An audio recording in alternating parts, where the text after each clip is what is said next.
একজন নায়িকা হয়ে ওঠার পিছনে প্রত্যেক নায়িকারই একটা গল্প থাকে, আপনার ক্ষেত্রে সেই গল্পটা ঠিক কি ছিল? আমার খুব বেশি সাধারণ একটা ব্যাপার, তো যেমন সাধারণ একটা নায়িকা হয়ে ওঠে একটা পরিকথার মতোই, তো খুব একটা বেশি আমার কষ্ট করতে হয়নি।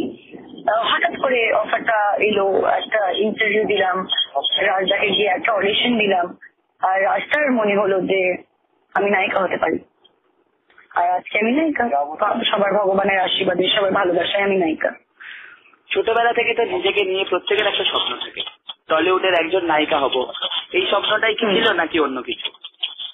না, আমার স্বপ্ন প্রত্যেক বছর চেঞ্জ হতো। ছোটবেলায় আমি ডাক্তার হওয়ার স্বপ্ন দেখেছিলাম, তার একটু পরে বড় হওয়ার পর আমি সফটওয়্যার ইঞ্জিনিয়ার, তারপর MBA করে কর্পোরেট উমেন হওয়ার স্বপ্ন দেখেছিলাম। কিন্তু এই সবকটা ডিফারেন্ট স্বপ্ন চেঞ্জেস। আমি যখন আয়না দেখতাম, আমি আয়নায় আটকে যেতাম।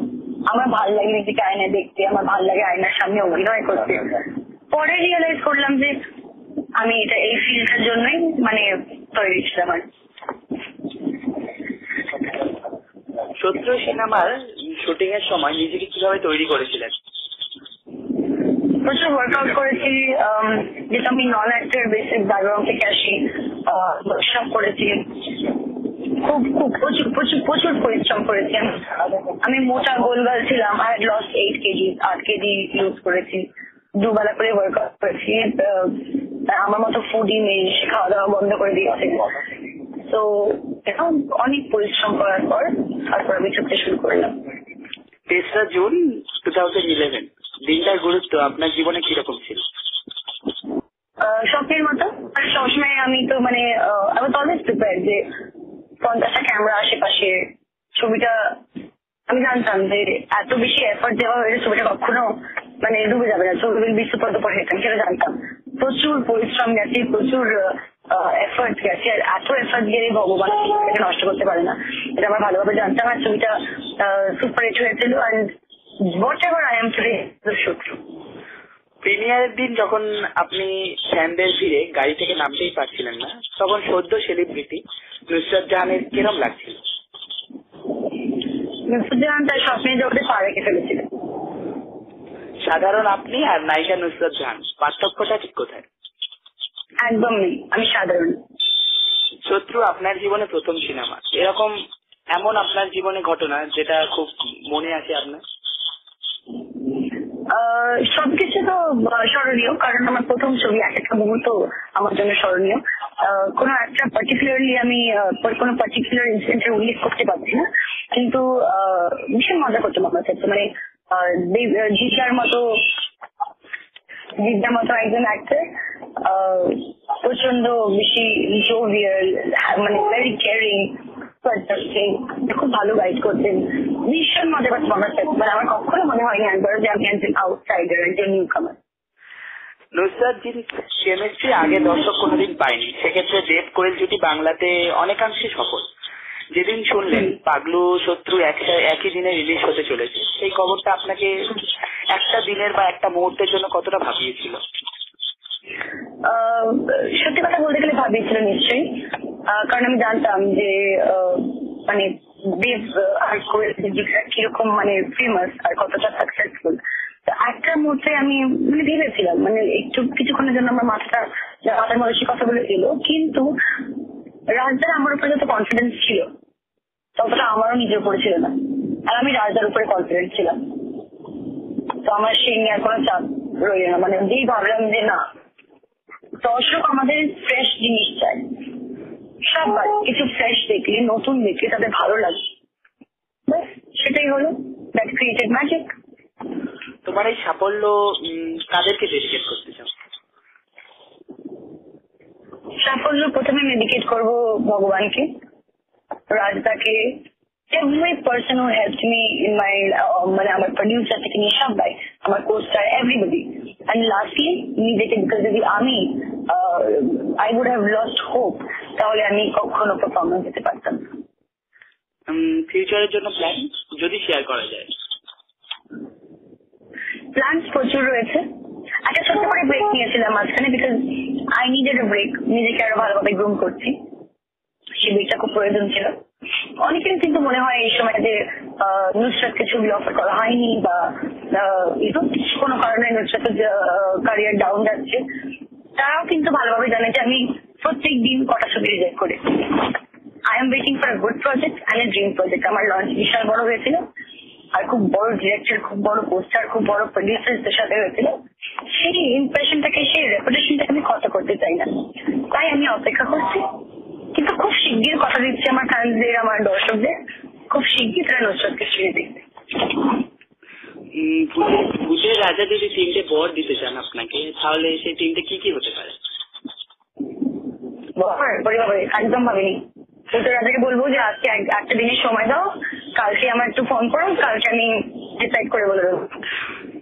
আপনার দেখা সেরা 3টে বাংলা সিনেমা? অমানুষ, চোখের বালি আর অনুরণন। প্রিয় গান নিশ্চয়ই জ্বালিয়ে পুড়িয়ে। কোন বলিউড ইয়া টলিউড সিনেমাতে যদি আপনাকে রিমেক করতে দেওয়া হয়, তো আপনি কোনটাকে সিলেক্ট করবেন? আচ্ছা, বলিউড সিনেমাকে যদি রিমেক করতে হয়, আমি দিলওয়ালে দুলহানিয়া লে যায়েঙ্গে কে রিমেক করব। আর টলিউড? টলিউডে আই থিঙ্ক আমাদের প্রচুর ক্লাসিক্স আছে, আর আমি ক্লাসিক্সকে নিয়ে ট্যাম্পার করতে চাই না। মানে বাংলাকে আবার বাংলায় রিমেক করবো, সেটা হয়ে যাবে ট্যাম্পার। যেটা ক্লাসিক, যেটা ঐতিহ্য, সেটাকে নষ্ট না করে ভালো।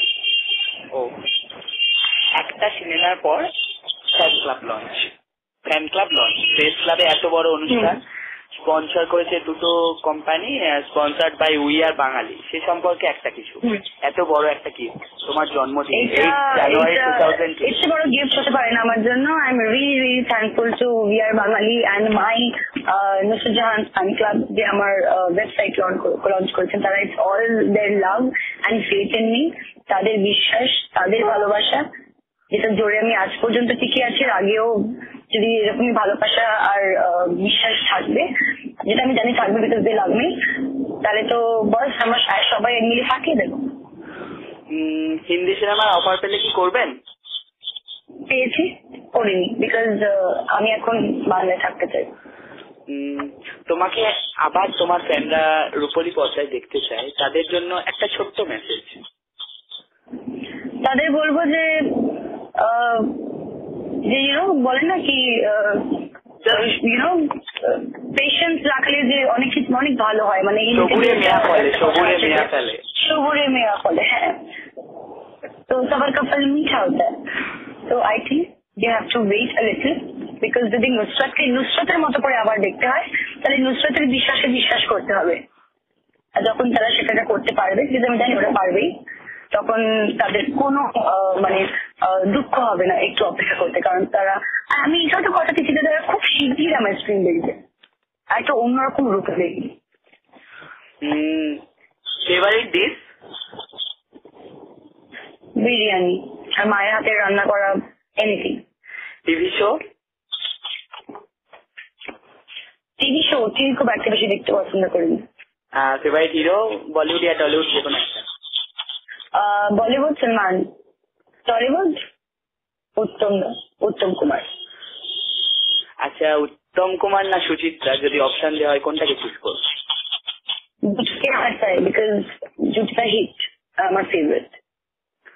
জিন্স না শাড়ি? দুটোই, ডিপেন্ড করে সিচুয়েশনে। চোখে কাজল না চশমা? দুটোই, বাইরে গেলে কাজল, বাইরে থাকলে চশমা। বুমবাদা না দেব? দাইফি, বুমবাদা, দেব, আমার দুজনকেই চাইবো। আমি চুজ করতে পারি না, যারা আমার কাছে, যারা আমার সাথে কাজ করবে তারাই আগে। ফুচকা না মাংস? ফুচকা। টলিউড না বলিউড? অবভিয়াসলি টলিউড। টলিউড, একদম টলিউড। আচ্ছা, রোমান্টিক ফিল্ম না অ্যাকশন ফিল্ম? অ্যাকশনে হিরোইনের কাজটা কম, রোমান্টিক। লাস্ট প্রশ্ন, তুমি তোমার ক্যারিয়ারে এসেছিলে জিদ্দাকে ধরে, নেক্সট যদি জিদ্দার মানে হাত ধরে কোনো সিনেমা, মানে জিদ্দার সাথে আবার যদি কাজ করতে চাও তো দেন জিদ্দার কাছে তোমার মেসেজটা কি হবে? জিদ্দার আমি খুব শিগগিরই মানে আমরা যদি প্ল্যান করি কখন যদি খুব শিগগিরই কাজ করি তাহলে সেটা কোনো মেসেজ হবে না জিদ্দার কাছে। জিদ্দা সে একজন ডিফারেন্ট হিউম্যান বিং অলটুগেদার। আমি জিদ্দার শুধু জিদ সুপারস্টার হিসেবে নিই না, জিদ্দা আমার গাইড। এটা আমার সৌভাগ্য, আবার বললাম এটা আমার সৌভাগ্য।